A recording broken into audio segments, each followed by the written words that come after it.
From my heart and from my hand, why don't people understand my intention?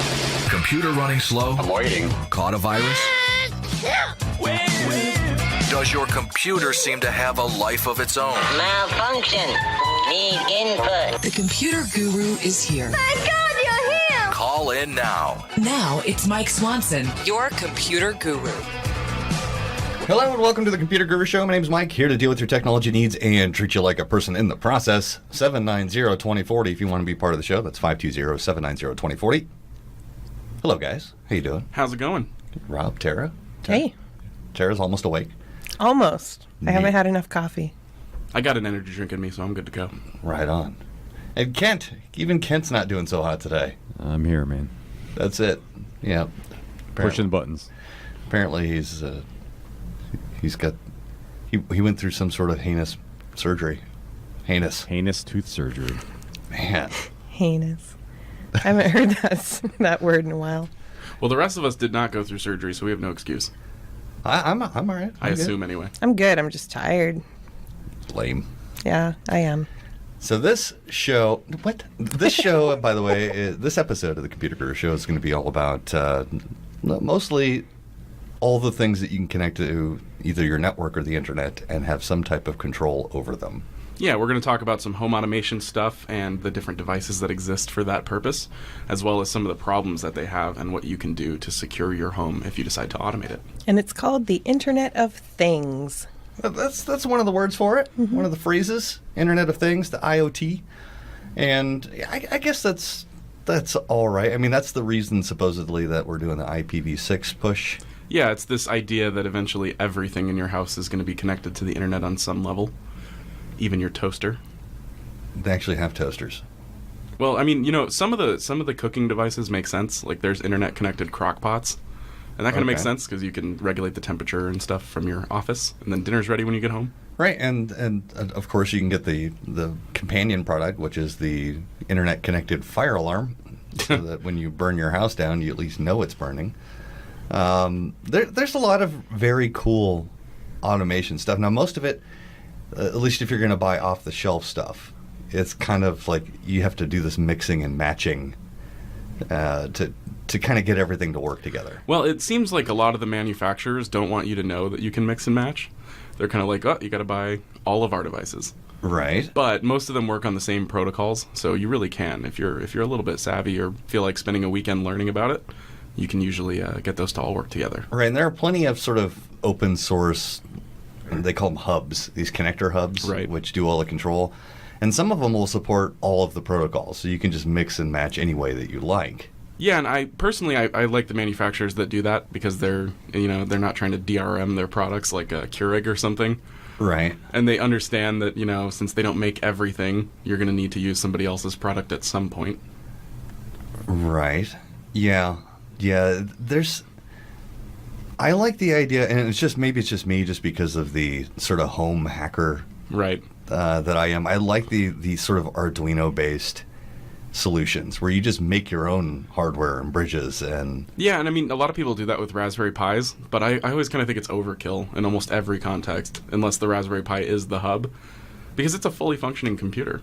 Right. Well, in most cases, at least the examples that I've seen, the Raspberry Pi is the hub and the Arduino is the controller. Yeah, and the little Arduinos are great for that, especially if you want to learn a little bit of scripting.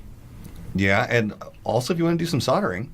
Yeah. Because there's now a kit out for the Arduino where they basically give you pre-built kits where you can... have you ever seen the Velman kits? Have you ever seen those? No. You can get them at like electronics stores. Like if you go down to LA Electronics here, they have a whole wall dedicated to these little development kits, and they do very specific things using transistors and like the little project kits. Yeah, little project kit. And so the Arduino is actually there's a set of kits that are made for that. So for like GPS or for like different types of sensors. And it gives you the ability to assemble these things and then add them to your home automation kit. That's pretty cool. So you can get all kinds of sensors, like one that will check like a light sensor. So if a light's on in a room. Or there's different types of sensors, switches, so that you can know, as an example, is your garage door open? And you can use them as sort of checks and balances for home automation, especially if you've added things like, I want to be able to open my garage door with the internet. You want some sort of confirmation that that actually happened. Right. And Or not having to have a camera in there or something. Or that you want to make sure that it didn't open without your permission. So you can use these switches to be like, okay, only open the garage door if this command was sent, and it has to be in a certain order. So command sent, then door sensor says that it's open. Otherwise, you can make it try to close the door again. So if for some reason somebody manages to open it, you can make it close again. So there's all kinds of really cool things that you can do with these sensors, and use like logic systems to keep your home safe. Yeah, and I mean, it also just has a cool aesthetic effect. Like, almost everybody who decides to get started with the home automation stuff ends up seeing the internet-connected light bulbs at some point. Right. Philips makes this whole range. I mean, there's a bunch of them, but Philips is the kind of the more polished one. These RGB LED light bulbs that are connected to your home automation setup, and from your phone or from automatic settings, or even your voice if you've got it set up right, you can change the whole mood of your room, and have it colored a different way. Right, change the color, temperature, depending on what time of day it is. Or like if you're me and you get all the way into bed before you remember that you forgot to turn off every light in your house. All of them. Yeah. You can just press a button on your phone and they all turn off. Yeah, it's a cool setup, and not very many people go the whole like home automation route. They'll do like, hey, let's mess around with a room, maybe. And I've noticed that a lot of, especially on the internet, because a lot of the people who do this are kind of the hacker mindset, and not necessarily the interior designer mindset. Right. They're not pretty. It ends up coming out a lot more like Pee Wee Herman's house than Tony Stark's. Right. But it's still really cool to mess around with. I always liked Pee Wee's house. Pee Wee's Playhouse was awesome. Yeah, but so was Jarvis, you gotta admit. Tony Stark's house is true. pretty cool. So there's a lot of very interesting things that you can do with these, and of course a lot of things that people do and they don't realize that they're dangerous. Yeah, and I mean, that's okay. So as much as I'm into this whole home automation idea, and I really am, like I spend all kinds of time reading about it, none of my stuff is home automated yet. And the whole reason is because it's crazy insecure. Well, it can be. Yeah, I mean, unless you're willing to dedicate a lot of time and energy to it, it can be scary. Yeah, now we were talking about the locks before the show. Right. And it's because they have internet-connected door locks. So you can just... You actually replace your entire door lock setup, like your deadbolt, with this home automation device. Right, and it also has a keyhole in case the batteries go dead or, it loses power or something. But yeah, it's connected to the internet. And as you know, things that are connected to the internet will get hacked.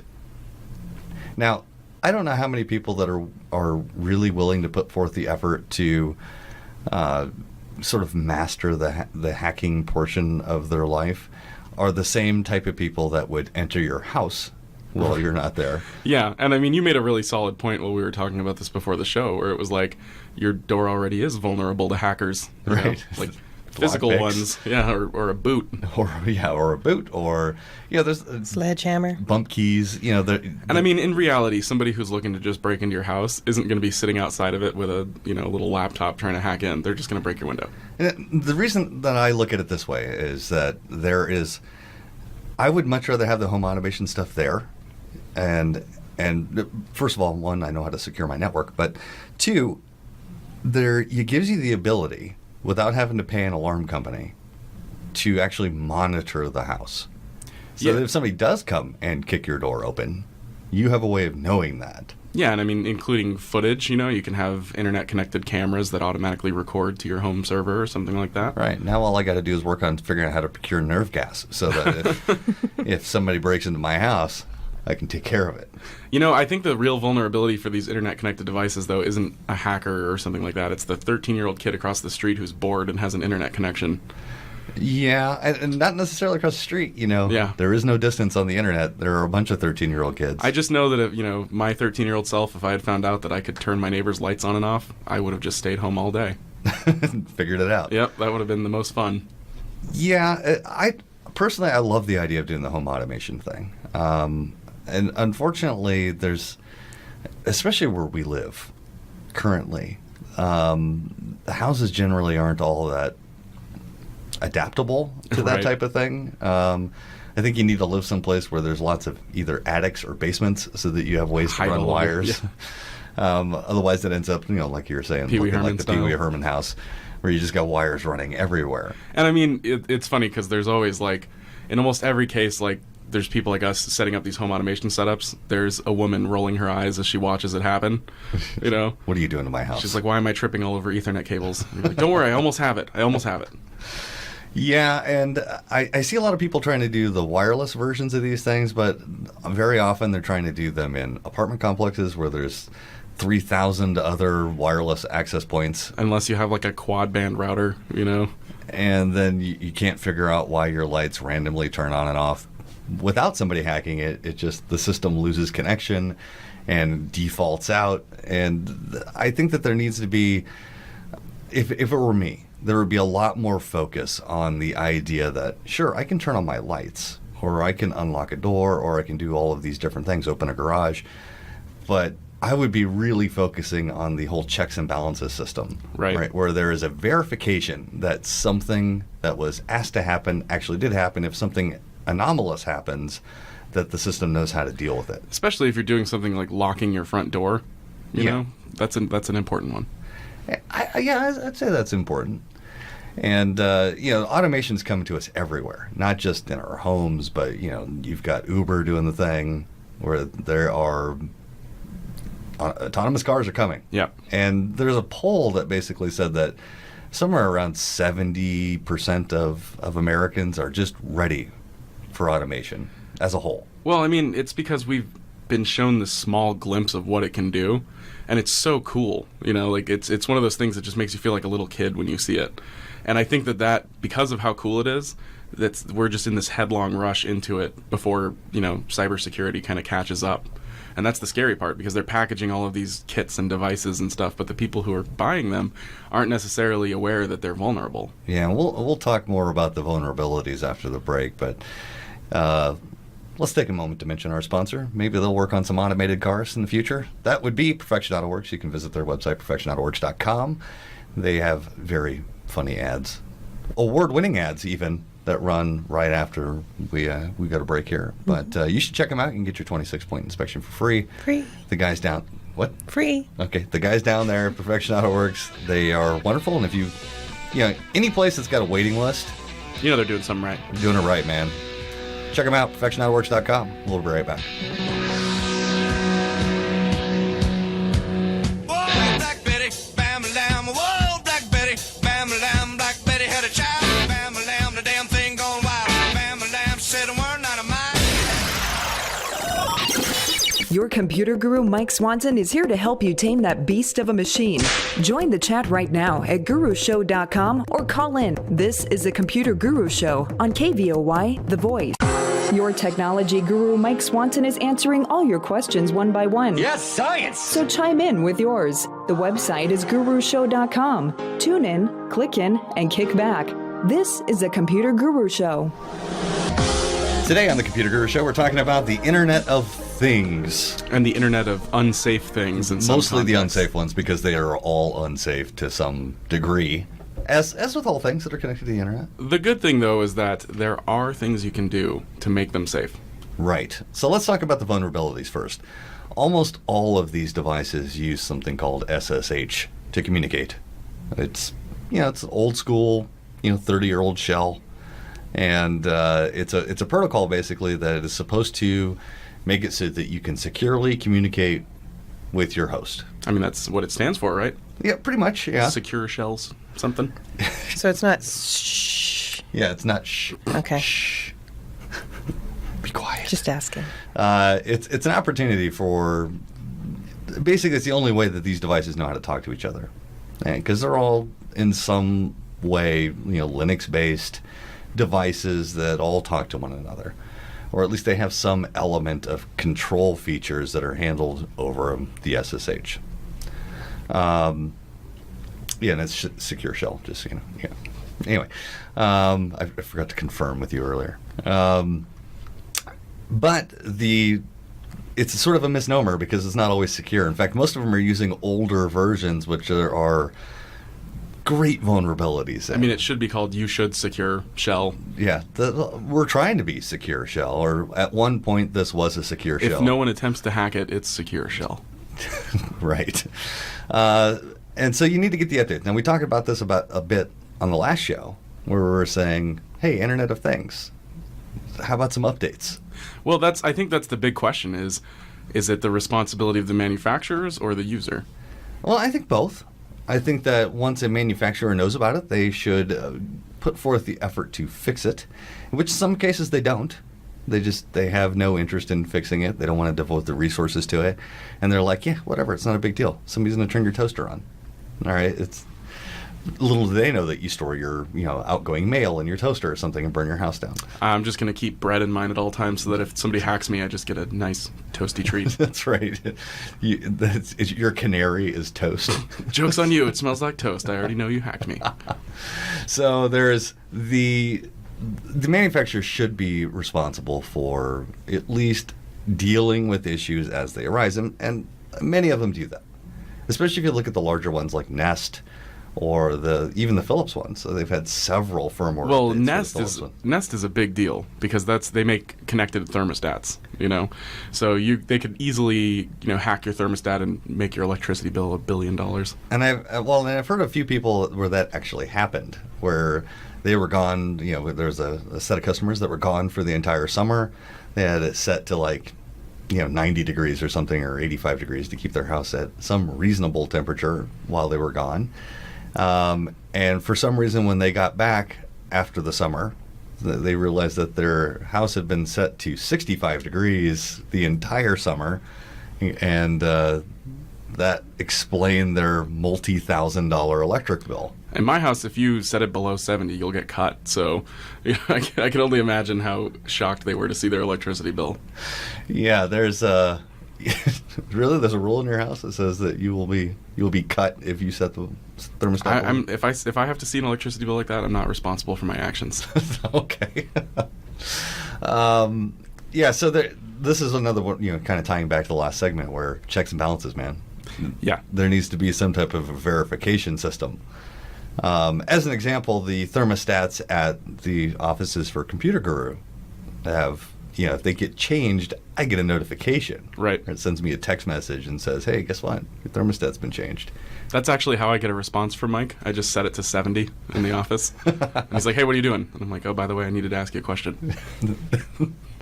So checks and balances are important with all of this stuff. And really one of the best ways that you can sort of protect yourself from even the out-of-date firmwares or vulnerabilities that exist within the systems themselves, as long as they're not call-out vulnerabilities, meaning that the system doesn't report out to a outside command center, which most home automation stuff doesn't, but some of it does, where you have this whatever device, and in an effort to make it so that it's easier for you to not have to configure your firewall or whatever, it dials out to some sort of third-party control center. And that control center then has communications with your devices and allows it to do whatever you need it to do.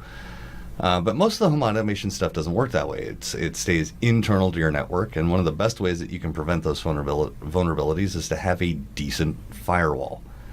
And we're not talking, you can't go down to the store and pick up your little Linksys home router or something. Little Linksys thing or whatever, or the Netgear router, and hope that it's going to do anything for you that's meaningful.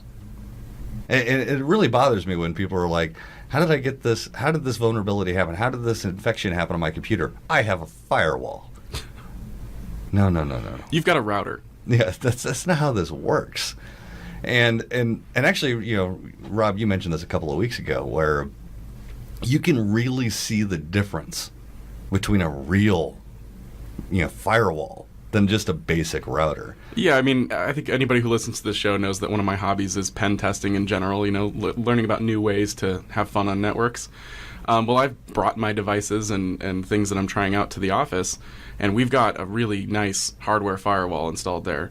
and I can't do anything against that thing. Nothing I've tried so far has even made an inch of room. Right. Even inside the network, he can't attack another machine in the network. When I've authenticated the password and signed into the network, I can't do anything. Right. So the differences between having something like a little Linksys router and let's say like a high-end ASA or a Sonic Wall or something like that, those are they just make a huge difference. And you can even set up things like the one at the office where it monitors traffic going between hosts that are inside the network and looks for malicious stuff. And it's like, oh yeah, that machine has a virus, by the way. Let's just isolate that machine on the network. It can't do anything. And so there's a lot of ways that you can get a decent router, not even a high-end one, right, where you can get a sort of a mid-range residential router. You can put some software on there to turn it into a corporate router. So you can either do like the Tomato or DDWRT, and you can reflash your routers to give them some more capability. Even so, they still don't have the capabilities of, let's say, like a decent Sonic Wall or some type of a high-end Cisco router. But at the same time, there's a big price difference between Yeah, those. it'll get you most of the way there without spending $1,000. Right. Rather than dropping, $800 to $1,200 on a decent Sonic Wall, you can buy yourself a nice $100 router and then spend maybe an hour figuring out which hardware revision you have for DDWRT, because if you get the wrong one, you're going to brick your device. You'll have a really nice paperweight. Awesome paperweight. Most of them have recovery now, where you can undo that. But I've bricked a couple of routers, I have to admit, until I learned, that's the number they're looking for. Yeah, got to pay attention to those rev numbers. Yeah, they make a difference. But you can put that software on just about any router and have some pretty effective results. Now, I would say if that's your goal, I would go the other way, and I would look into DDWRT first and then see what routers are recommended for it, and then I would go buy one of those. Yeah, well, and that's most of them. Yeah. Most of the decent routers. Hey, there's no $30 router that's going to be appropriate for what you're doing. This is one of those things where you get what you pay for. Yeah, and that's what I was going to say is that honestly, one day when I go full bore home automation, I'm just going to buy one of those Sonic Walls. It's $800 or $1,200 up front, but it really makes a difference. Yeah, and it'll keep you safe. Let's go ahead and toss Mark in here real quick. Hey, Mark, how you doing? Hey, guy. Hey, I've had it happen a few times where people who were like my friends, or close, so almost friends, would pop up as if they're a new guy. Sometimes they don't even have a picture. This is all on Facebook. Okay, I was wondering what we were talking about here. So yeah, on I was Facebook, going to say, on Facebook, they just kind of pop up sometimes like it's them again. like another and then account for them or something. Yeah, and they always send a message that says hello. Okay. And so, are you familiar with this hacking, cloning Facebook account? I've seen some stories about that, and then they're saying things like, you can apply for a new home loan or some crazy stuff like that. Yeah, they use it to, I guess, get your attention. But what I want to know, are they actually hacking into the other guy's account, or are they just reading it? No, it's a whole separate account. Right, it's a dummy Yeah, account. right, reading it and creating an account that looks like it's from them. Yep. Yeah, and they have a bunch of automated scripts that do this for them. So it just goes out and crawls Facebook, and then okay, and then creates a bunch of accounts. Yeah. And then they start messaging everyone. Yeah, right. Because unfortunately, the Facebook API, let's say you look at an account, and that account then shows who's friends with that account. So then they know who to message. Yeah, the best thing that you can really do is to just have your privacy settings set well. Make it to where nobody who isn't signed in and on your friends list can see pertinent information about you. Oh, yeah. Or you can do what I do. We do most of that. I was just curious, since I saw it happen 3-4 times. I usually call up the friend, on a phone line or some other way and tell them, make sure you change your password. And yeah, but it has nothing to do with their account. Clean it up. There's nothing yeah, they it can may do. not. Right. It's like when they used to steal my email address as the return address. Right. And so they'd go spamming somebody, and then all of a sudden I'd get all these emails, why are you spamming me? Oh, yeah? Because they put me down as the return address. Right. And there's nothing you can do about that. Yeah, you can do what I do, which is to completely ignore Facebook. So Yeah, right. so about once a month I go and I click on you have 10,000 notifications, and I click on it once. I don't read anything, and then it's like, oh, I don't have any more notifications left. That's it. But the whole Facebook, people trying to scam people through Facebook, I find it to be, it's just like, why? What are you really going to get out of Facebook? I'm guessing that it works because they still do it. It must work sometimes. I guess. Yeah, a lot of this stuff has to work, or they wouldn't keep doing it. That's what we're here for. Somebody. Yeah, right. But the other one, is when I owned my own server, and had been out there for a long, long time. I mean, I was there in the days of... What kind of server are we talking about? It was an Apache. Oh, it's a web server. Okay. All right. Yeah, web server out there for a long time. Run by a friend I knew, but I would get 30,000 emails a day. Oh, that's not a bad number. Yeah, right. I was going to say, and we did the old, if there wasn't a real address for it, we just black holed them. Right. But, well, there is some stats that go ahead and say that in excess of 70% of all internet traffic is spam. Right. And looking at my own mail servers, I will tell you that, I believe that. Because we average across our 4 mail servers, we average around 60,000 spam messages an hour. An hour? Yeah. Wow. So there's a bunch of spam out there. Right. The spam that goes to a name that doesn't exist is fairly easy to deal with because you just dump those, but you'll still get the ones that you have to detect as spam then when they come in to one of your real email addresses. Well, that's the reason I get upset, right? Because I'm like, it took an extra 3 seconds for my mail to get there because I had to go through all the spam filtering. Anyway, thanks for the call, Mark. I appreciate it. All right. Hey, guys. Yeah, good show. Have a good day. Bye. Yeah, there's a lot of spam out there. It's the way it is. It's unfortunate. Yeah. Sad. We'll be right back.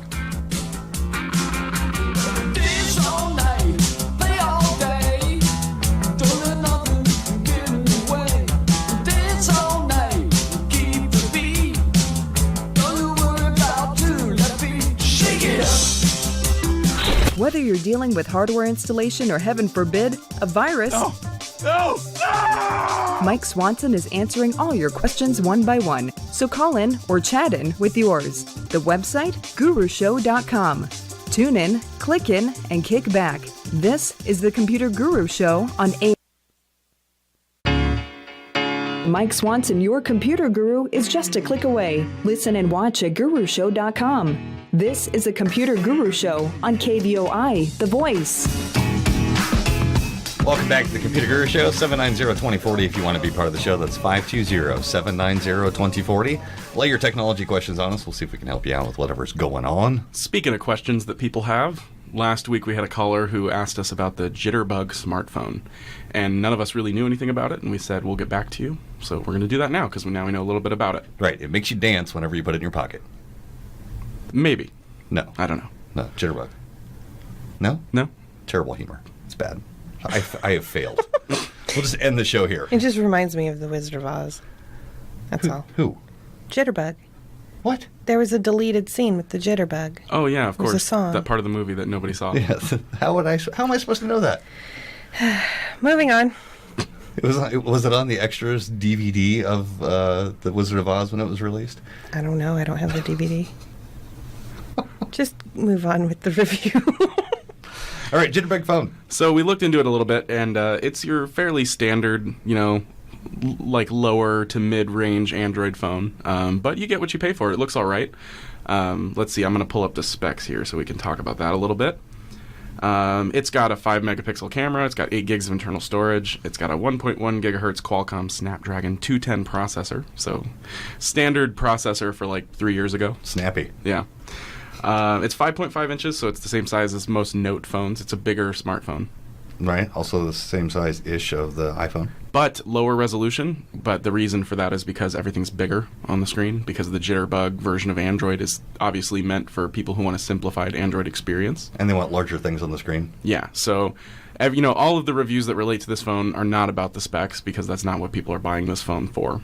Yeah, you don't buy a you don't buy a Jitterbug because you want a high performance phone. Right. You buy it because you want gigantic icons. And actually, a lot of simple the usage. A lot of the problem that I had reviewing it or trying to find a decent review is that it was being reviewed by like Android Talk and all of these sites that are dedicated to like the cutting edge of Android phones, and they're giving it bad reviews. And I'm like, well, it's not. You're not getting it. You don't get it. Yeah, I mean, to me, it would be the same thing as like. You've got these normal like teenage kids reviewing Polydent, right? It's just like there's no use for that. You would not have a use for it. Why would you even go about reviewing it? So what I did to get a good, decent look at it was I compared the Jitterbug interface to Samsung's simplified mode. Right. I don't remember exactly what they call it, because I have that on my phone. Every Samsung phone has that.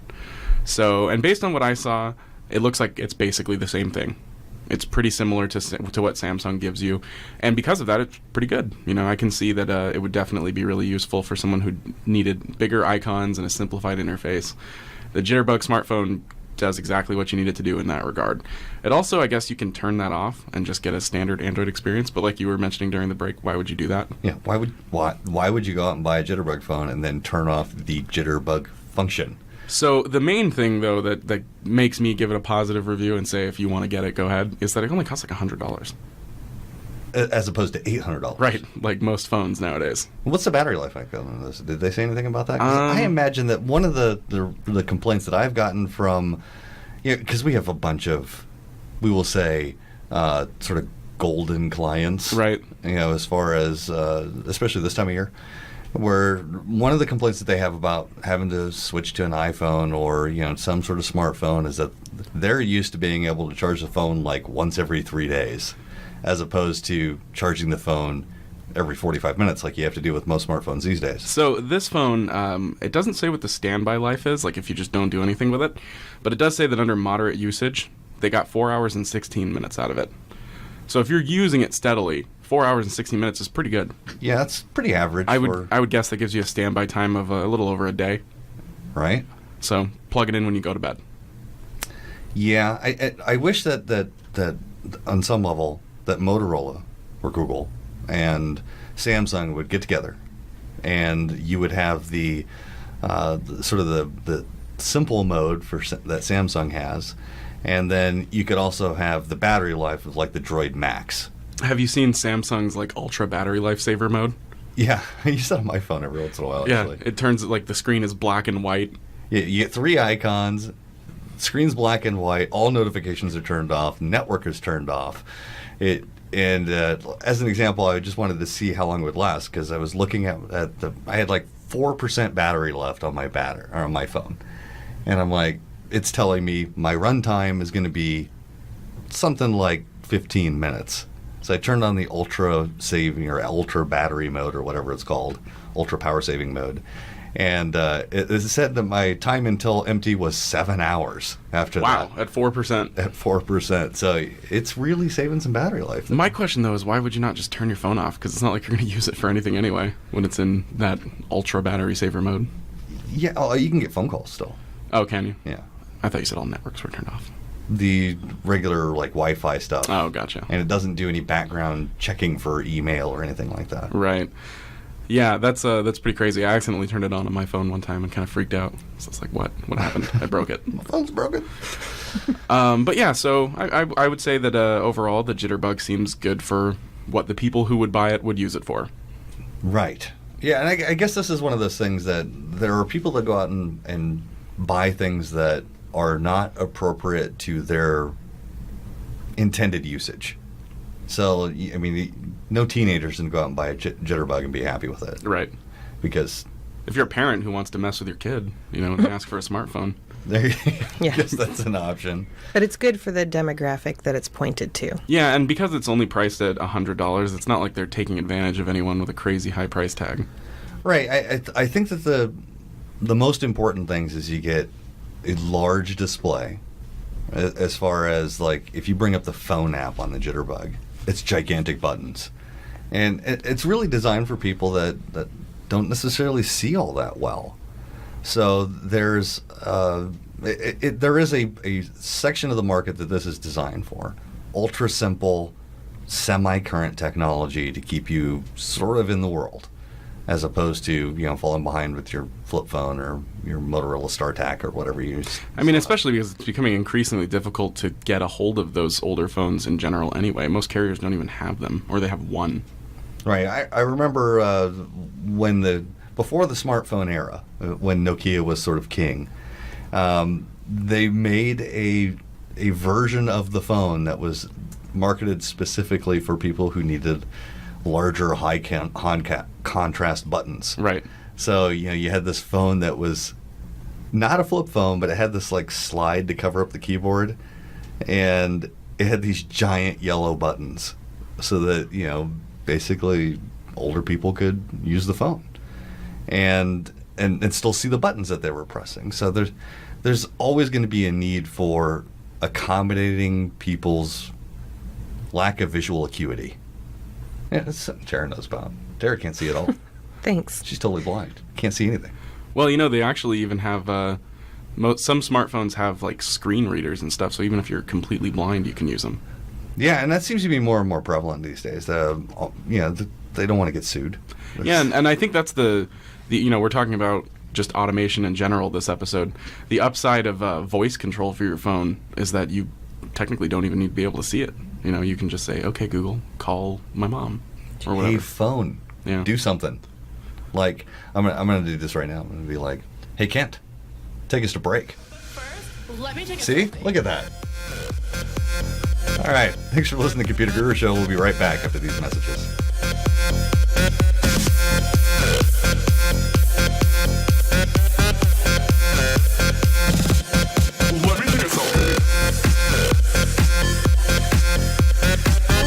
Need some advice? Call in now. Mike Swanson will be back after these messages. The Computer Guru Show, AM 1030, KVOY, The Voice.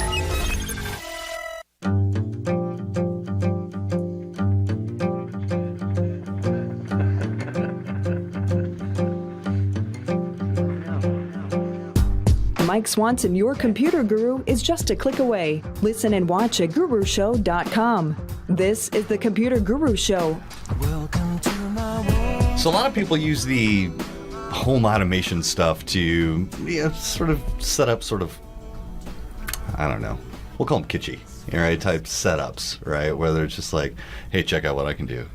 Hey, computer, turn on the TV. Right. And it turns out if you have one of Panasonic's new TVs, you may not even know it exists until you turn it on.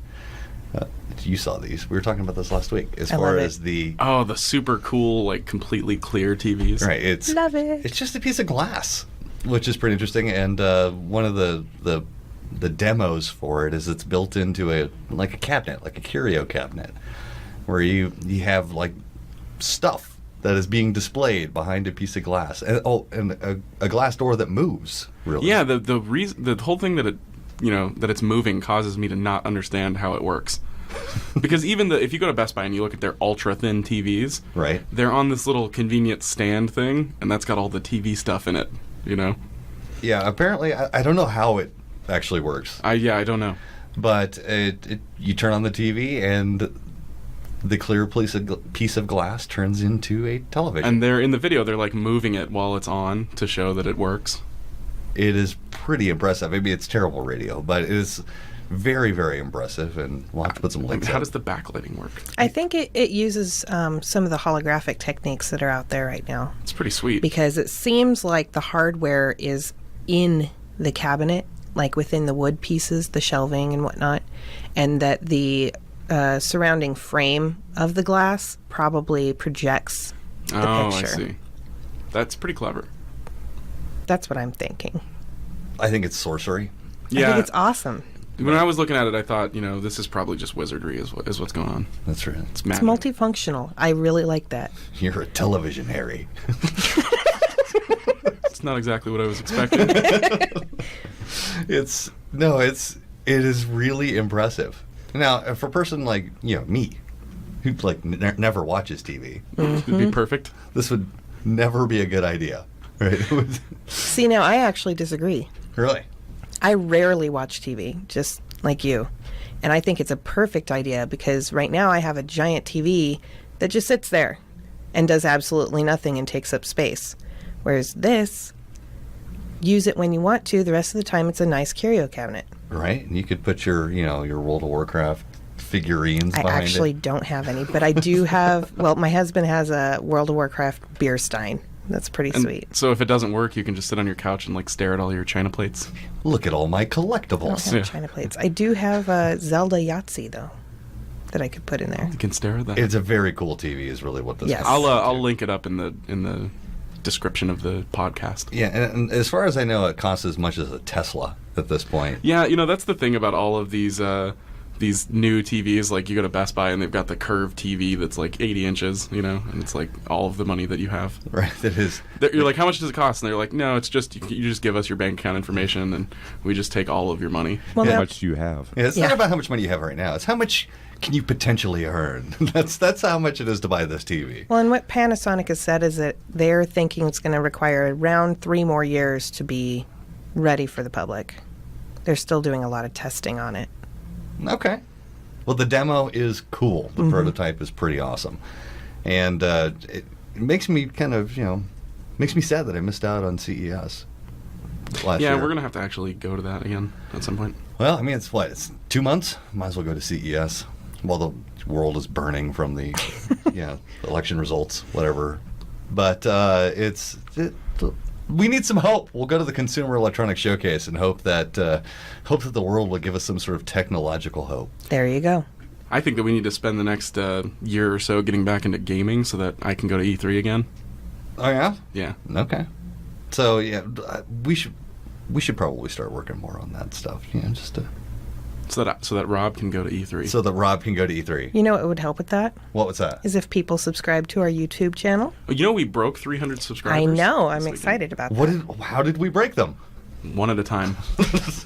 And they can also donate to us. They can go to gurushow.com/Patreon. Or just go to gurushow.com and look Just for click buttons. everything on there. Click Look all for the buttons. Just kind of mash your mouse on our website and see what happens. It's all good stuff. Did you say MASH? Yes, Yeah. he did. Like when you used to play Mortal Kombat, Just roll your face on the keyboard. So I used to do, back in the day, I had this call center job where I worked for a local call center that supported almost exclusively a very, very sort of deep south internet provider, like in Alabama or Mississippi, and down there it was called Bell South. And you had to learn to speak sort of a different language to speak to people that wanted to talk about the internet.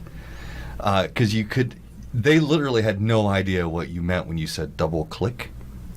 They said, so you want me to mash twice? I swear to God, that's what they said. What? Yeah, that's what they say to push the mouse. You mash it. Twice? Twice is a double click. That is, I don't even. I think you just broke Rob. Yep. It was part of the training process that they said, here are the translations. And You had like a little cheat sheet. it was amazing. I was just like, really? Double click is mash twice. That's not 4 clicks, by the way. I That's can't just think 2. of any way that makes any sense. Mash twice would make sense, but Welcome to Bell South. mash twice squared? I don't understand. It's just amazing. And people wonder why we have to figure out how to speak user. Because it's very interesting is that we speak a different language than the users do. I vastly prefer that we just have somebody who's really good at talking to people who exists between me and the user as often as possible. Right, so you have like a HAL, a hardware abstraction layer. Yeah, exactly. So there's someone that keeps you completely separated from the end user. Yeah, and they just translate me into them and them into me. Yeah, that's pretty much what I do for you. There you go. Yeah. So, you know what you can do, by the way? You can help us out by, supporting us on Patreon. You can become a sponsor of the show. If you know anybody who wants to help us out by helping keeping the lights on, send them our way. They can email us, radio@gurushow or radio@azcomputerguru.com. Whoops. We'll be right back after these messages.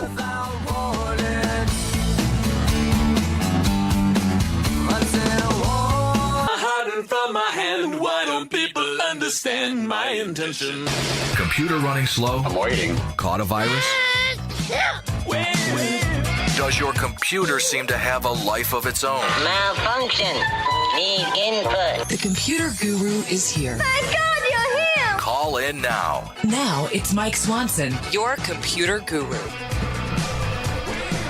Welcome back to the Computer Guru Show. My name is Mike, here to deal with your technology needs and treat you like a person in the process. 790-2040. If you want to be part of the show, that's 520-790-2040. We'll see what we can do to help you out. Or you can just call in and talk to us about some home automation stuff. You could. Like, what are your aspirations for home automation? I'd be really curious what people want to do. What's the number one thing you would automate in your house if you could? I still like the whole little robots that fly around and shoot mosquitoes out of the air, but that might just be me. Yeah, the mosquito zapping robots would be nice. I was just saying that I want a Roomba really bad too, but they're like $900. I can't believe that thing's $1,000. That just went up. That just escalated. $800. I can't believe it cost $900. Well, the $1,000. the prices I was looking at was $980 or something. Yeah, they're pretty expensive.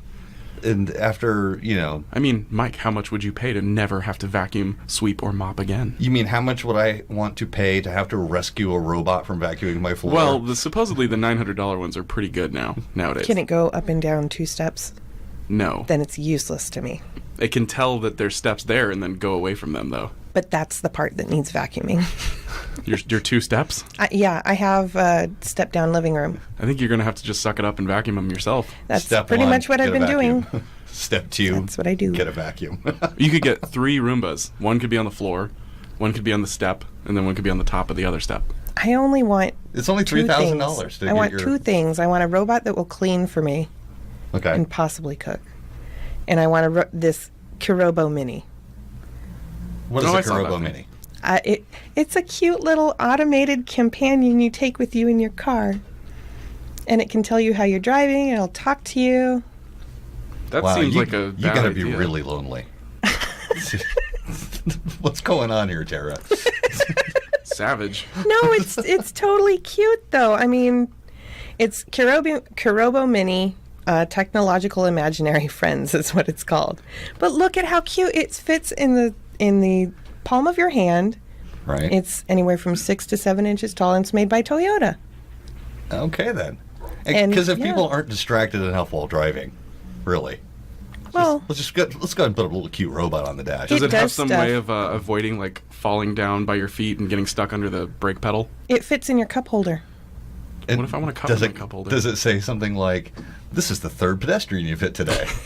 10 No, points. not quite, but it does say stuff like, "Whoa, that was scary," if you stop fast and stuff like that. Speaking of hitting pedestrians, though, does it keep score? Top score. I would love to see, you know what I'd love to see with one of those? A Vegas cab driver. Okay, what's the price tag on this thing? Because if it costs like $10, I don't know. It's only out in Japan right now. $400 USD.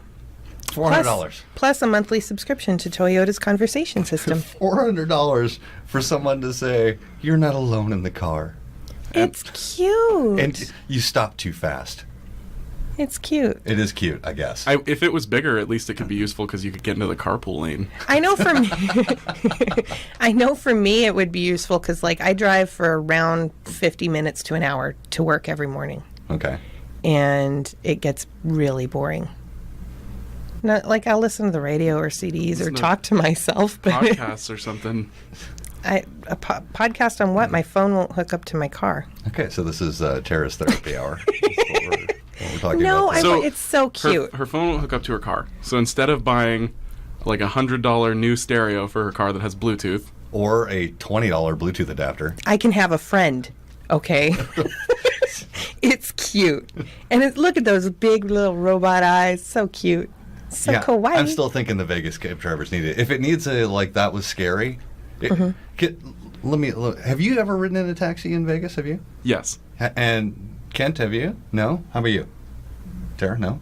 So you can ask anyone on the planet that says, "Have you ridden in a cab in Vegas?" And they will give you the exact same answer, is that they drive very digitally, right? It is all gas or all brake. Yeah, there is no in It's between. a binary setting. Right. So it's like, why is it that all cab drivers in Vegas drive exactly the same way? It is gas on the floor, brake on the floor. There's nothing in the middle. they're very proud of their headrests, and they want you to be acquainted with both of them.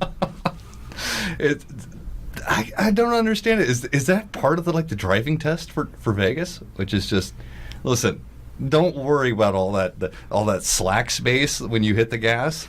You just put it on the floor. When you're pressing the gas pedal, you just mash twice. That's right. I haven't been to Vegas in 10 years, so. Oh, they still drive that way. Maybe by I the never time drove that you there. get there again, there won't be cabs anymore. I think it's amazing that all cab drivers in Vegas drive exactly the same way. I understand which now, is though, terrifying. why these little robots cost so much money. Why is that? Because only Terra's going to buy one, so they have to make the price, to where they can recoup their costs. But it's like Furby. I can't even. There's not a strong enough word to describe how much I hated Furbies. I loved Furby. I used to do out. its hair. No. And put little bows on it and take it with me. Oh my goodness. Can you? Okay, everybody go donate to Patreon so I can afford to buy a Furby and then smash it on our YouTube channel. I actually still have one. Actually, I'll let you smash it. Let's do that. If we can have people that either do the PayPal or Patreon donations, we will go buy a Furby. We'll use Mike's high-definition camera equipment, and we'll sledgehammer that thing. We will get 2 angles of it, one in high def and one in slow motion, and we will destroy a Furby and put it up on the YouTube channel. That'll be awesome.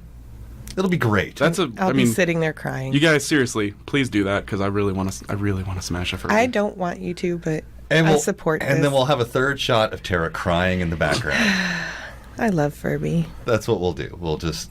I'm like one of maybe 10 people in the whole world. One of the things that we really wanted to do was make it so that that people could come and give like a $10 donation, and that they could come into the back parking lot over at Computer Guru, and they get to take a sledgehammer to a printer. Yeah. Or some old technology that they just don't like. They can't handle it. Like that great Office Space scene. Right, and you get to just take out your aggressions on that piece of hardware, and then we'll clean it up and throw it away for you. We'll be the first computer repair and gym. Yeah, welcome to the box. Let's take a call here. Let's talk to Joyce. Hello, Joyce. How are you? I'm good. How are you doing? Lovely. What can I do for you? Well, I have 2 preteens, and we bought them Snapdragon tablets last year, and they puked within 6 months. So we're looking to buy new tablets for Christmas this year. Right. And what would be a good tablet to buy that would give me the biggest bang for the least bucks? The Galaxy tablets, probably? The new Nexus tablets are pretty good as well. Yeah, so Okay. I'd be looking at a name brand. Don't buy anything that the name brand is the processor that's in it. Yeah, no. Yeah. Definitely go with either a Galaxy Tab. Some of the Asus Transformer tablets are pretty good. I personally really like the Nexus 7 tablets. Also, refurbed last generation iPads. Oh, okay. So can I get those anywhere? Like on Amazon? Or You can. I'd like be the- careful about buying anything like that on especially, stay away from things like Craigslist or anything like that. But if you're going Amazon, yeah, you could probably buy some used ones there. Also, Apple has an entire section of their website that's dedicated to refurbed. I was going to tablets. say that if it's not something you're buying right now and you can wait a little bit, just watch Woot.com.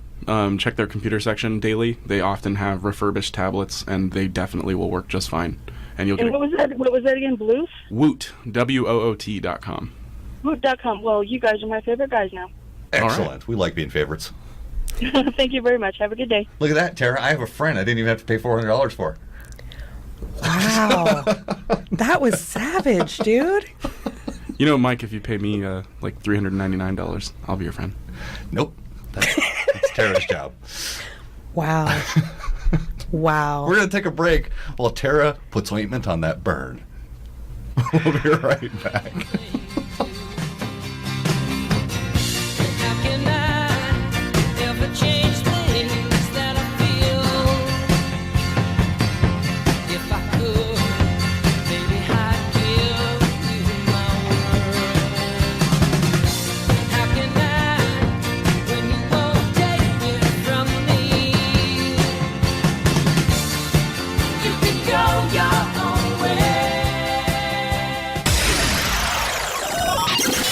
Your computer guru, Mike Swanson, is here to help you tame that beast of a machine.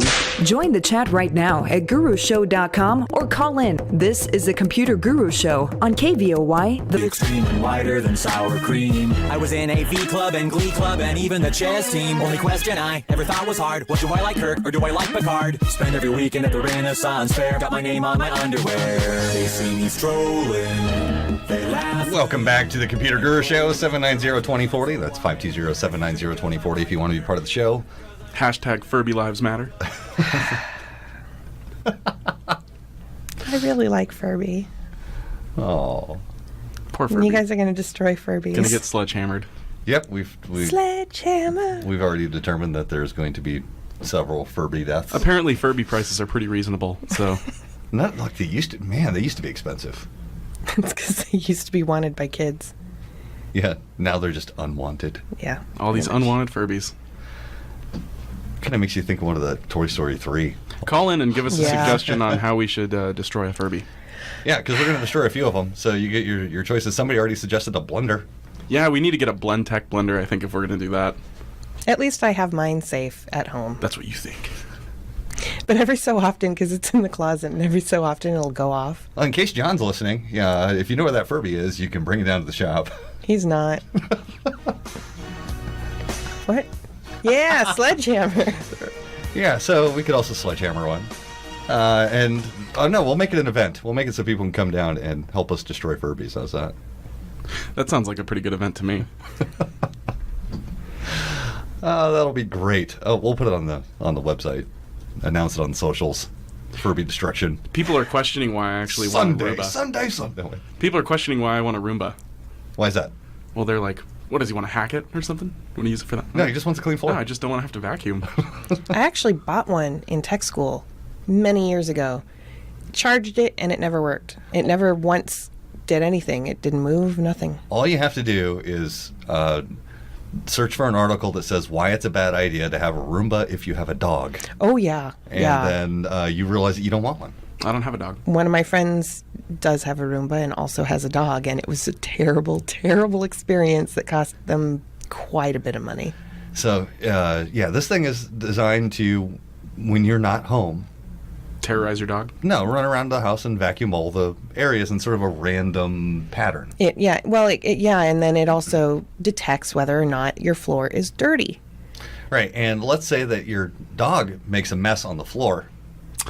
Oh. It runs over it, and then guess what? The floor's still dirty, so it just keeps going and grinds it in. That's excellent. Yeah, and then you can end up with a thin spread of dog poop all over your entire house. It seems like the obvious solution is to just, be a responsible dog owner and train it.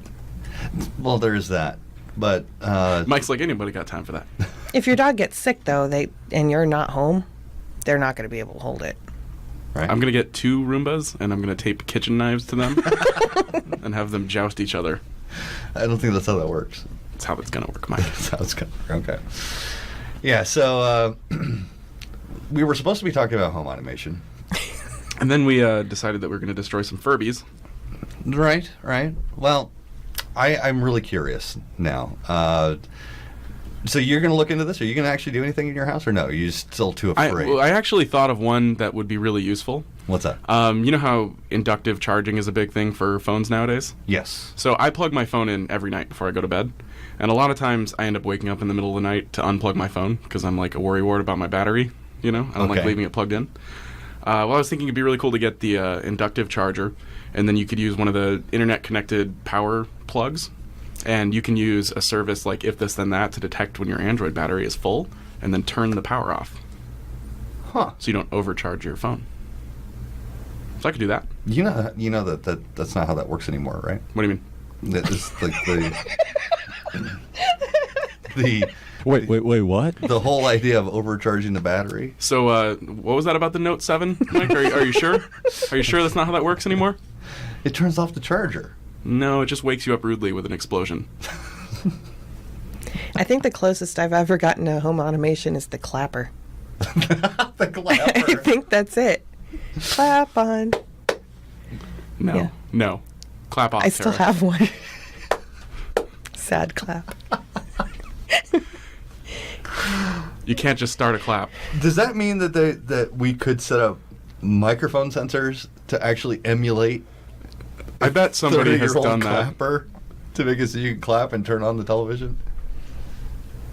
Those TV commercials were amazing. They were just as memorable as the "I've fallen and I can't get up" videos. What about the head-on apply directly to the forehead commercials? Remember those? That is not memorable. That is irritating, is what that is. You know, But you remember that's it. some good branding, because it's been probably 15 years since I've seen one of those commercials, and I still remember it.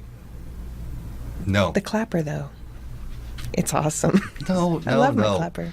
All right, so I think that I'm going to work on, for my home office, I think that I will work on some home automation, and we'll put together some videos of how I did it and see what I can make it do. Yeah, because the other side of this is that it's obviously really expensive to get into home automation, because all these little devices cost like $30 to $100 a piece. Right. However, with a little bit of tech savvy and some, elbow grease and a weekend where you'll be pulling your hair out, you can probably get it working for cheaper than that. Yeah, I'm thinking I'm going to build my own modules. Yeah. So rather than paying, like $30 each, I can probably build, I could probably build all of the light switches that I need for probably $30. I mean, you can get, $40. you can get Rather some than little servos and an Arduino and a soldering some iron. relays. Yeah. Right, and I have an electronics background, so I can probably pull this off. We'll see what happens, and I'll put together some videos, and we'll make that a part of the if you happen to be a Patreon donor, you get access to those videos on how to do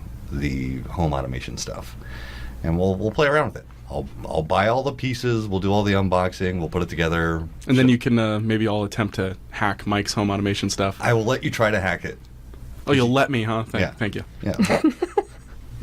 Well, the best thing that protects you from being hacked is just that distance. Your house is like, on the other side of the universe. Well, I mean, you live pretty far out there. Yeah, but you live in like a different city. Comparatively, yes. So yeah, there's as far as that stuff is concerned, I'll give it a shot, and then we'll play with it. We'll see if we can hack it and make it so that my lights turn on and off. But why don't you guys call in and tell us what you would automate in your home? Because I'm curious. You're curious? Yeah, I'd like How to about know. you, Kent? Would you automate anything in your house? Not right at the moment, but I'd look into it.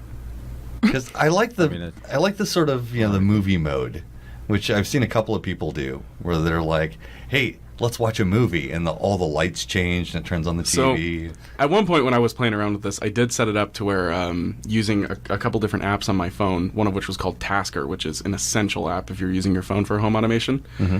I was able to get it to where I could tell my phone, Netflix, Batman, and it would turn on my TV, pull up Batman on Netflix on my phone, and then Chromecast it to my TV. Well, that's kind of cool. Yeah, so, I mean, nobody ever used it, so I just deleted it, but... I want something to yell at me to hang my keys up so I don't lose them every day. Okay. Like every day. Or, hey, do you have everything you need before you leave so you don't drive 20 miles and then have to turn around? They make little, like, GPS tags that you can put on your keys, and then on your phone there's an app, and it'll show you exactly where they are. But then there's days I forget my phone. I don't think there's much hope, Tara. So Motorola, when they a couple generations ago with their phones, they had this very cool sort of Motorola Assist thing where it would do all kinds of cool like notifications based on things like GPS coordinates and what time of day it is, and you can even stack them. So you can say, if it's this time of day and you're at home, do this. And that would have been a sort of reasonable way to deal with that. You can emulate a lot of that stuff with something like If This Then That. Yeah, Well, I've got on my phone right now, I have a thing that sets my phone's wallpaper to NASA's image of the day every morning. Right. So I get a different wallpaper every morning. I guess one of the things that I have a hard time dealing with when we talk about these subjects is that in the back of my mind, I'm always thinking about how many questions do I really want to answer about this when somebody calls me up in the middle of the night and says, this doesn't work the way that they think it should. And so every time we talk about like, hey, let's set up like if this then that, I'm thinking immediately in the back of my head, it's going, yeah, Let's see, how many ways could that get screwed up that I would have to support over the phone remotely? I mean, it definitely takes a little bit of work, but I'm a huge fan of it. Like I've got it set up to mirror all of my calendars, you know. So like when they set a new appointment for me at the shop, it goes to my Google Calendar on my phone as well. All right. And then before I go into that meeting, it mutes my phone, things like that. The meeting mode is cool. Yeah. Meeting mode is pretty cool. Not at least like with the old Motorola phones, it used to have an option where you could just turn it face down and that automatically muted it. I don't think they do that anymore. Yeah, I mean, it's also useful if you wanted to do really specific things, like pull up an audio recorder and record your meeting for you. Oh, that's pretty cool. Yeah. Somebody in the chat says automated toilet. I don't know in what context, but they want an automated toilet. An automated toilet. I think they make those already. Yeah. I mean, I've been to the airport. I think that they have those. Japan. I just can't imagine what you'd be automating. Or a seismic sensor to determine movement around the yard. Okay. Connected to a series of landmines. Okay. Right. I've got one now. Okay, what? Open the door and close the door for dogs. Oh, you could actually totally do that. Now, like at the grocery store, wouldn't that be cool to have it as you approach the door, it slides open, the dogs open up the door, then they can just go in. Well, and out. they have the I've seen the ones where they have the locking pet doors that have a sensor on their collar, and so the door is locked so that another animal wouldn't be able to come in, or a person wouldn't be able to break in through the dog door, at least not so easily. But if the dog walks up to the dog door, it unlocks and allows the dog in or out. So that's cool. That's a good idea. Yeah. Yeah. That way you don't get raccoons or possums. Right. But you could end up with sensor not working. You could end up with a Roomba problem. That's true. You know, I'm for the podcast, I'm playing this video of what that just reminded me of, which is this robot that was designed to feed you a Cheeto. And it just the robot arm just starts slamming it into the dummy's face. I love that one. It's my favorite. I can imagine that happening with the door. Yeah. Yeah. Automated toilet, huh? And then he goes, "That was a joke." Yeah, sure. Now that we ridiculed you, that's a joke. Now that we know what kind of a poopy idea that is. Wah, wah. Oh, maybe it closes the lid for you. Oh, see? No. That would work. Or like a little light in there that turns on, so you don't have to turn on your bathroom light. You want to know how to get your girlfriend into home automation? Make it so it puts the toilet seat down. There you go. She's willing to put up with all the wires. As long as it doesn't put it down like that Cheeto robot.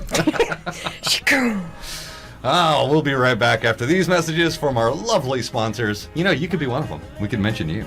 All you got to do is sponsor Computer Guru Show. Help keep us on the air. We'll be right back. When it's time for leaving, I hope you'll understand that I was born a rambling man. My father was again. Whether you're dealing with hardware installation or, heaven forbid, a virus, No! Mike Swanson is answering all your questions one by one. So call in or chat in with yours. The website, gurushow.com. Tune in, click in, and kick back. This is the Computer Guru Show on AM 1030 KVOY The Voice.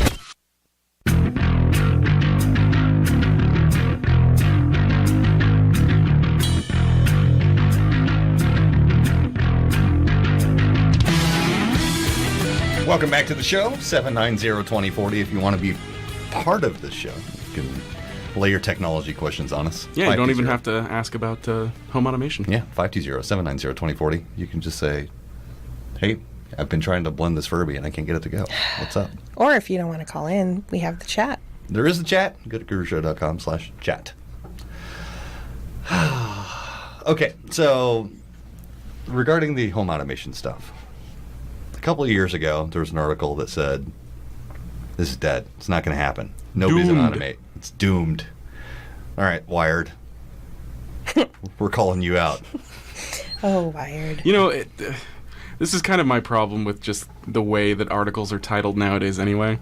Everything is doomed or is minutes from failure or is going to stop at any moment, and then, years later we're looking at these articles and we're like... Well, there's a certain... I don't know if it has something to do with the way that people talk now, but everything seems to start at an escalated level, right? Yeah. So it's not like anything is good or decent or... That's amazing! Yeah, everything is amazing or awesome, or, they either love it or hate it. There's no like anymore.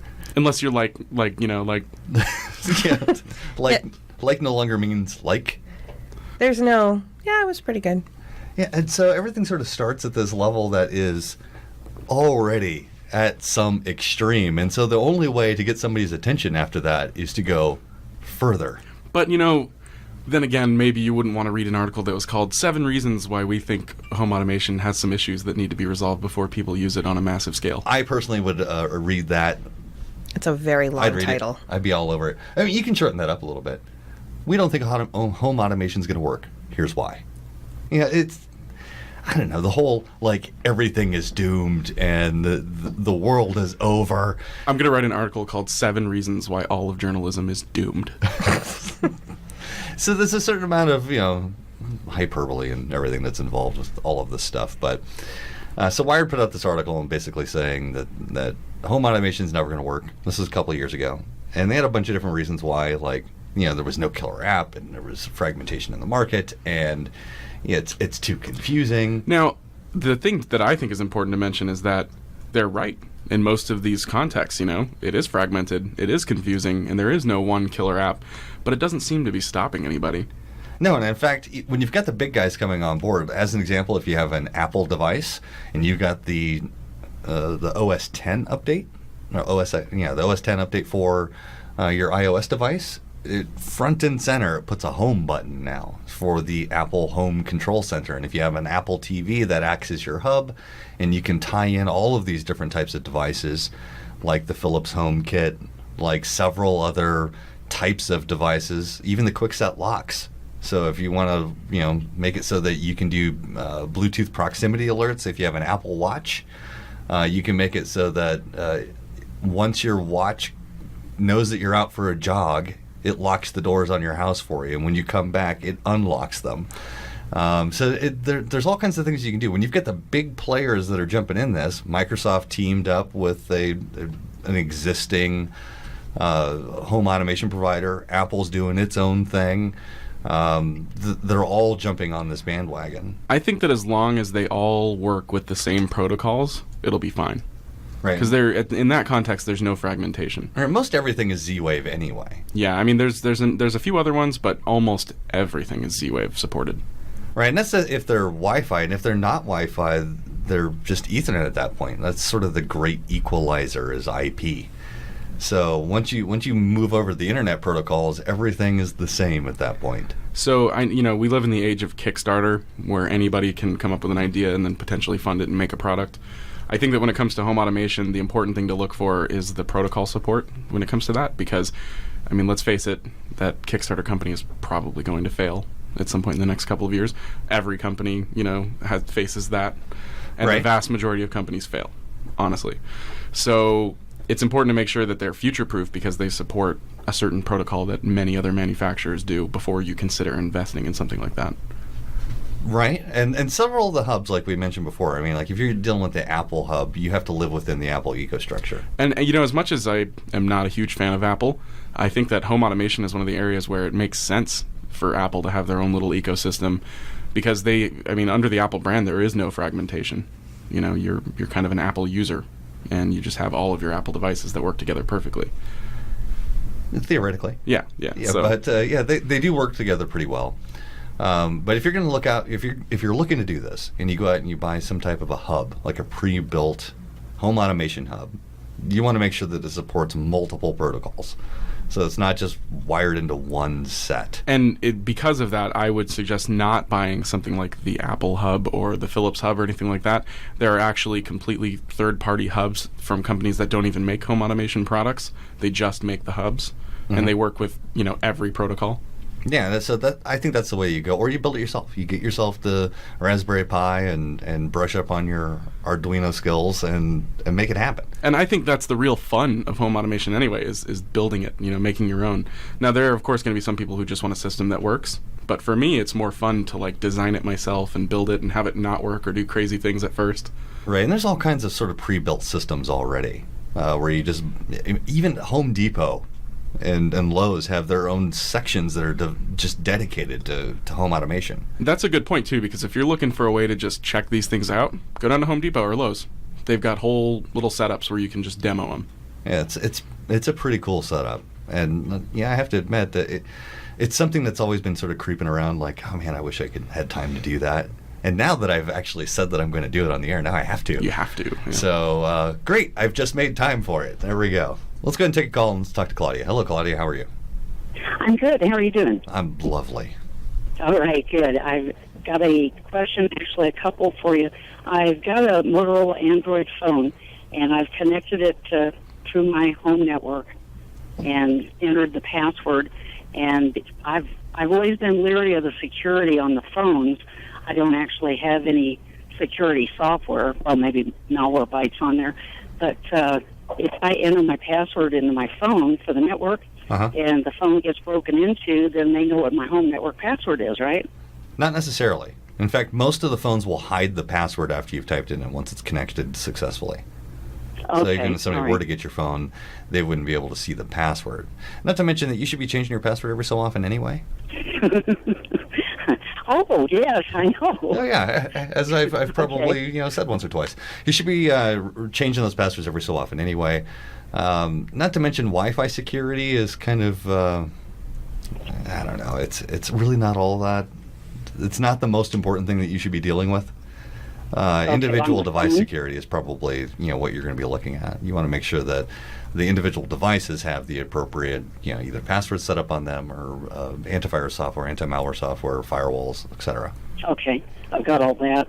And on Windows 10 machines, or any Windows for that matter, they've got their own built-in security software. Should I theoretically add an additional antivirus software to that? Well, if you add any antivirus software to Windows 10 or Windows 8.1, either one, it will automatically disable the stuff that's built in. And that's an option. Windows Defender, which is what comes with 8 and 10, is decent but not great. And that's why I always tell people that they should add on the Malwarebytes, the paid version of Malwarebytes, as a alternative or a secondary system. I think Bitdefender resolved their Windows 10 issues finally, so... Yeah, so you have an option. Right. Yeah, you could go the whole Bitdefender route if you like. Right. As far as that stuff is concerned, the built-in stuff is okay, but not wonderful. Even the firewall is sort of okay. If you really want something nice, you need to go out and buy a real firewall. All right, then I'll go that route. And one other question, can I ask another one? Sure, go ahead. All right. The text messages on my new smartphone, they're garbled or scrambled when they get to the recipient in parts. And I sent these on my wireless network at home. Do you know what causes that? So let me ask you, do you use emojis? Do you use I did. Actually, I did some on that message, yes. Yeah, it's there's a translation problem if you're going from like Android to Apple. And so if you're sending emojis that are either unsupported or they're different versions or your phone's outdated, then they're going to get sort of hex-looking codes in place of where those emojis would be. All right. Well, that's true. The other phone was not an Apple, but it was one of them was outdated, so that may be for that one. And all right, so is it normal? Then that's not anything to worry about. Yeah, it's a non-issue. Okay. All right. Well, that's all I've got for you today. Thank you for answering my questions. Yeah, no problem. Use your words, Claudia, instead of emojis. There you go. Okay. Thanks. Thanks for the call. Bye-bye. Let's talk to Mark. Hello, Mark. How you doing? Hey, hold on. I got to clap off my radio. Okay. That was me clapping for your joke, not to turn off the microphone. So what's going on, Mark? What can I do for you? Yeah, so I'm calling you from my Phobolet, which is my fearful phablet, the one that blows up and burns and whatever. You're using a Note 7? Yeah. Well, if we suddenly lose connection, we'll send somebody your way. You hear screaming. Yeah. So now I'm back to looking for another phone. I guess I could go right into the S7. You could. The Galaxy S7, and anyway, it's not going to do all the things I wanted to use this phone for, but we got a break coming up here, so tell me what you want. Yep. Okay. So between the new Google phone, what's up with that, and what's the comparison? The Pixel? It's pretty nice. It seems like a really awesome phone, actually. I don't think they blow up yet, so that's good. Well, not in that sense, anyway. The Google Pixel phone looks awesome. It really does. As far as the, when I look at phones, I look at a couple of different things. I look at battery life. I look at the camera quality because, I take a lot of pictures. Right. Yeah. And I look at the ability for it to do the things I need it to do for work. And also, I don't like the bloatware that comes with most of the provider phones. Like Verizon is notorious for this. They stick crap all over the phone you can't get rid of. I have to get notified every 40 days that somebody's updated the NFL app. I don't even watch that stuff. But the Pixel phone is supposed to have no bloatware, especially if you buy it through Google themselves. Has decent battery life, has apparently an amazing camera. They say it has the best camera of any smartphone so far. Right, where you can do 4K video on that. And it's got a 3,200 milliamp hour battery, so it's pretty good. It's going to last a long time. And it's kind of sleek looking. Yeah, it's a nice looking phone. Yeah. It looks like it's got a good, because I also bought the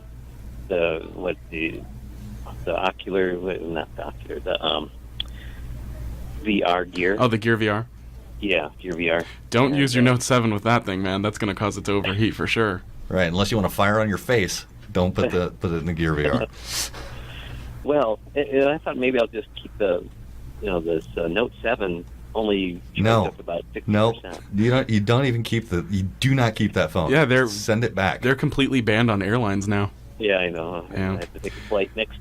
You Friday. you can send it directly to Samsung, and they will send you either a refund or another phone. But I mean, if you end up getting the Pixel, call us up and tell us what you think of it. Well, I'm looking at it, and it looks like they have a really good virtual reality setup. Yeah, it's going to work with Google's Daydream platform. Yeah, and you can have various external whatever. Now, Mark, I'm serious about this. Do not keep that phone. Well, I do keep it charged up in the frying pan. I'm telling you, don't keep the phone at all. You microwave it for a charge? In fact, Samsung, if you contact them, will send you a fireproof box to put the phone in to ship it back to them. Yeah. So, I mean, that's how important... Oh, ow, my ear. Ow. Okay, it looks like we lost Mark. I guess he won't be getting the Pixel. No, I guess not. I guess he's only getting to hear out of one ear now. Poor Mark. We'll be right back. I've been holding out so long. I've been sleeping all alone. Lord, I miss you. I've been hanging on the phone. I've been sleeping all alone. I won't kiss you. Computer troubles? Need some advice? Call in now. Mike Swanson will be back after these messages. The Computer Guru Show, AM 1030, KVOY, The Voice.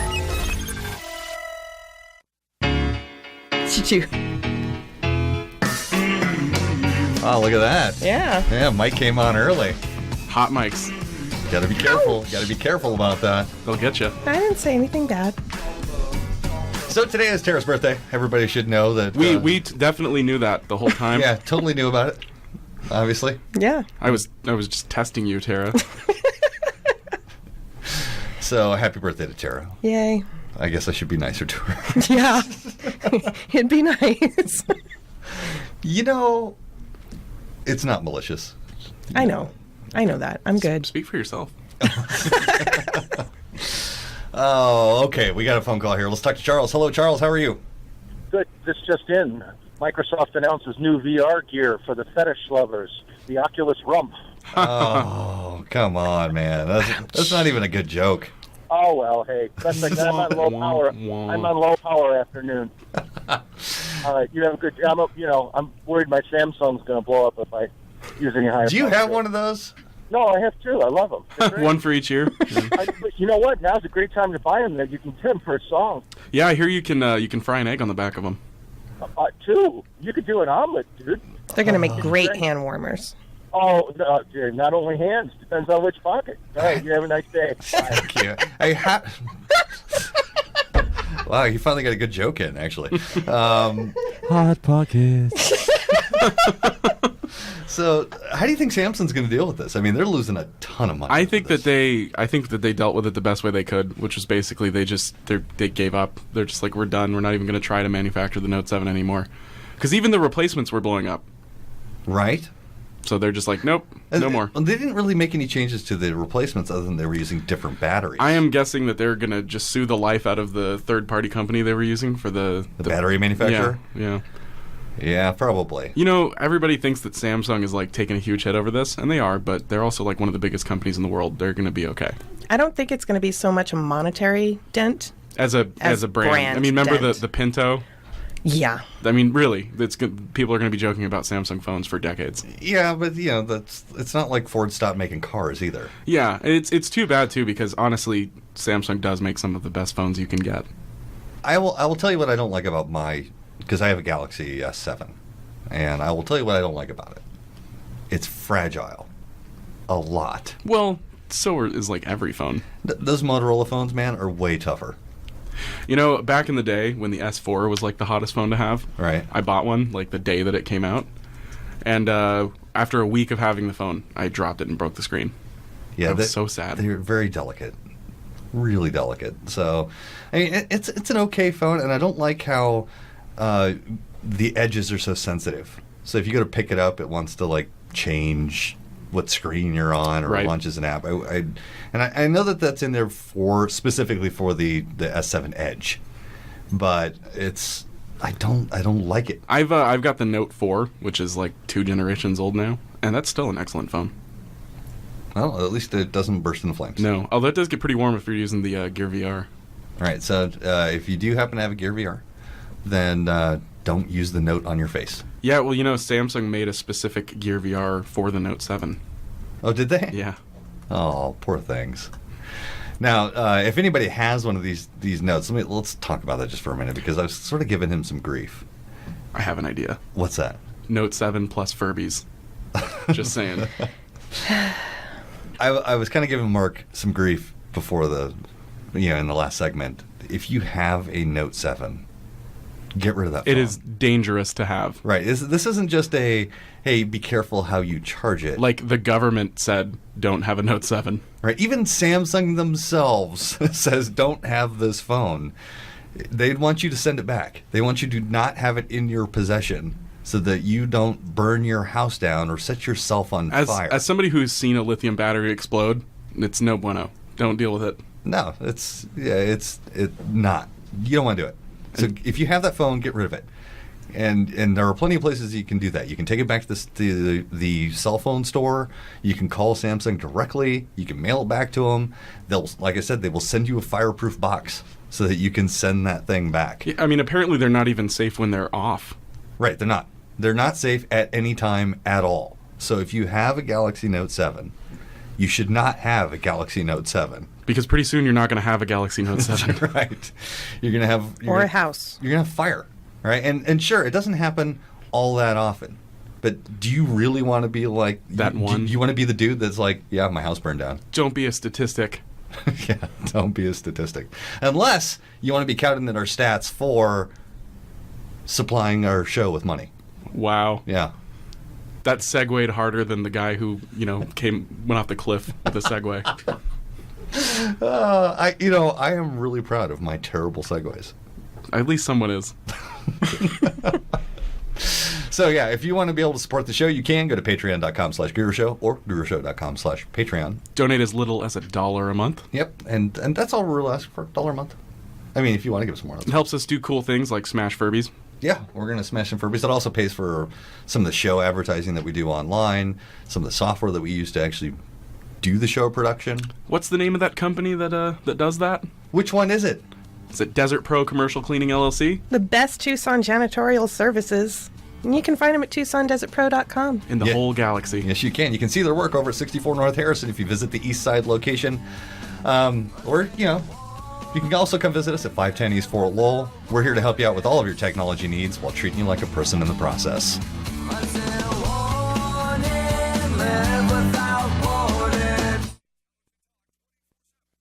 I hope you enjoyed this episode of the Computer Guru Show. If you did, please consider sharing it with your friends and subscribing to this channel if you haven't already. Your subscription helps us reach new audiences and expand the show in new directions. Please also consider supporting us on Patreon. For as little as $1 a month, you can help the Computer Guru Show expand into a longer format, as well as support the production of new content for this channel. Links are in the description below, and thank you again We'll see you next week.